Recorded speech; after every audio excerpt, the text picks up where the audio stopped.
What about replacing your filler words with just silence? Bro. So we talked about this off camera.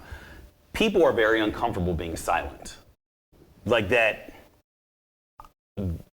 moment you say something and then you stop talking, but then you immediately start talking because the other person hasn't said anything. I think that's a very common response. You're in sales, you see it often. Being comfortable with a little bit of weirdness, yes, or silence is a powerful tool. It is very powerful, and it's powerful because most people cannot do it. Like I train speakers and coaches on how to sell their programs, and having the money conversation is where that silence is very powerful. Somebody asks you, "Hey Dom, how much is your course, or what's it cost a month to be coached by you?"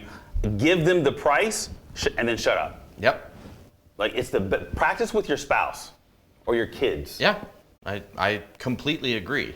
And also, and this is something that we work with clients on all the time in the studio, where you have to tell them to pause between, so to emphasize certain things and pause, take a breath, do things, because for one, it's a point where you have the opportunity to emphasize something that's important, for one. Correct. But then two, when you use filler words, you're interrupting your natural breathing pattern, which is also going to make you as well feel more anxious, more and more anxious. It does. And it also interrupts the person's thought pattern that you're speaking to. Right. How many times have you guys heard somebody ask you a question, you didn't immediately answer, and then they go into repeating the question or just over talking? We see that in sales a lot. But if you're the type of person that does that, understand that it makes the person that you're speaking to, they get lost in your translation because you're not translating anything but noise. I mean, how many times has someone been trying to sell you something right. and they just keep going? We used to call it info dumping, right? That's exactly what that is. And great word, I'm gonna use that.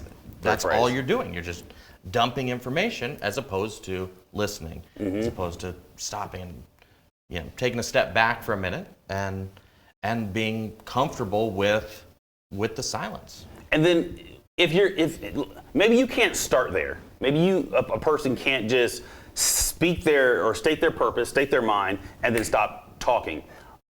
If you're going to use a filler or move away from a filler, use something more intentional. For example, what are your thoughts? That's a good filler question.